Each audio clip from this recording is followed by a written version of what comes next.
بسم الله الرحمن الرحیم. امروز دوشنبه 17 فروردین ماه حوالی ساعت 3 بامداد دانشگاه صنعتی شریف مورد حمله موشکی بخشی از مرکز دانشگاه از مرکز ICTC و مرکز خدمات فناوری دانشگاه و مرکز فلسفه علم و در کنارش لحظاتی پس از انفجار توجه به نشتی‌های موجود صدای مهیبیه که منطقه ایجاد کرد. این آسیبیه که به مرکز ICTC دانشگاه خورده.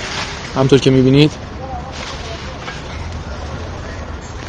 تفاوتی براشون نداره که از چه فکر و عقیده‌ای باشید. الله اکبر، الله اکبر.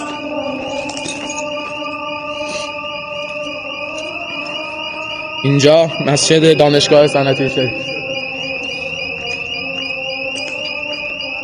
که در اثر موج انفجار لحظاتی پیش